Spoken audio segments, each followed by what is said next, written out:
الرحمن الرحيم الحمد لله رب العالمين والصلاة والسلام على أشرف المرسلين. La partie 3 du contrat de transport routier de marchandises, nous allons parler sur le contentieux du transport.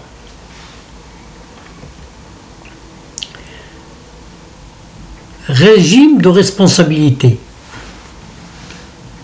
Le transporteur est soumis à une obligation de résultat. L'article 458 du Code de commerce impose que le transporteur est présumé responsable des pertes, avaries et retards de la prise en charge jusqu'à la livraison. Exonération de la responsabilité du transporteur. L'article 459 du Code de commerce stipule que le transporteur est déchargé de toute responsabilité s'il prouve que la perte ou les avaries ont été causées par force majeure ou cas fortuit, fait en faute de l'expéditeur ou du destinataire, vice propre de la marchandise. L'article 269 du Code des obligations des contrats a défini la force majeure et tout fait que l'homme ne peut prévenir, tels que les phénomènes naturels, l'invasion ennemie, le fait du prince et qui rend impossible l'exécution de l'obligation. Exemple de fait aux fautes de l'expéditeur ou du destinataire, dommage au colis lors des opérations de chargement, déchargement effectuées par l'expéditeur ou le destinataire. Dans ce cas, c'est au transporteur d'apporter la preuve formelle de l'un de ces cas et qu'ils ont un lien direct avec le préjudice.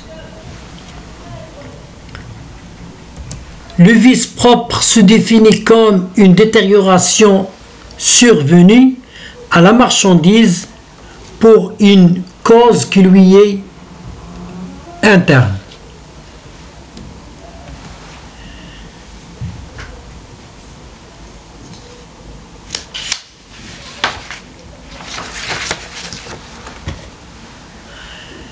Les réserves sont des mentions à apposer sur le document de transport.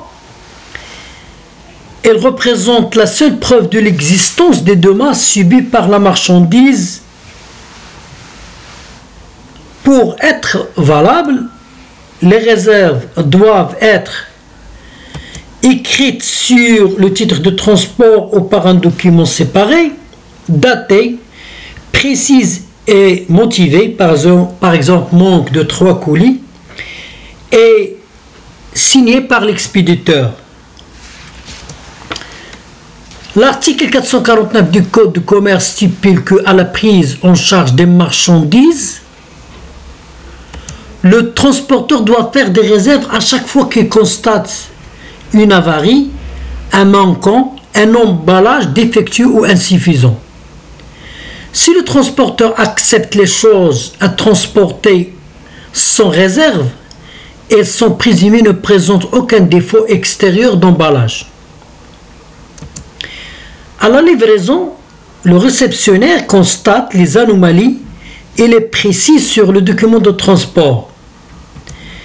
L'article 475 stipule que le destinataire qui n'a pas pris de réserve à la livraison a 7 jours pour demander une expertise et formuler des réserves. Préjudice et indemnisation. les parties qui signent un contrat de transport s'engagent à exécuter un certain nombre d'obligations. Quand l'une des deux parties n'existe pas ces engagements, cette partie au contrat peut être sanctionnée. La sanction peut prendre la forme d'une exécution forcée, d'une résolution du contrat, avec dommages et intérêts dans les deux cas. L'indemnisation est réglementée par la loi, par contrat.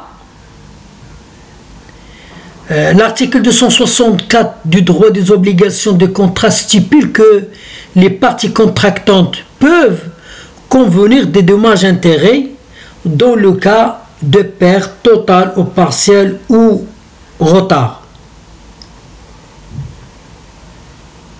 ou indemnisation par contrat type ou l'absence de convention écrite.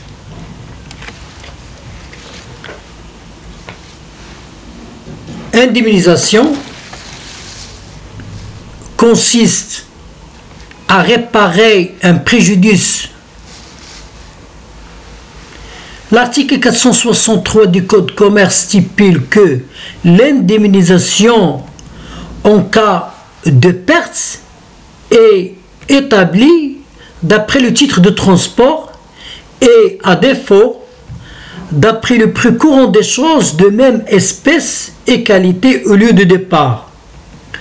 En cas d'avarie, le dommage résultant de l'avarie est constitué par la différence entre la valeur de la chose dans l'état où il se trouve et sa valeur à l'état sain. En cas de retard de la marchandise, article 456 du Code de commerce stipule que le transport doit être effectué dans le délai déterminé par les parties ou par les âges du commerce. Article 457 stipule que si l'arrivée est retardée au-delà du délai établi, le transporteur subit une retenue sur le prix de transport proportionnée à la durée de retard.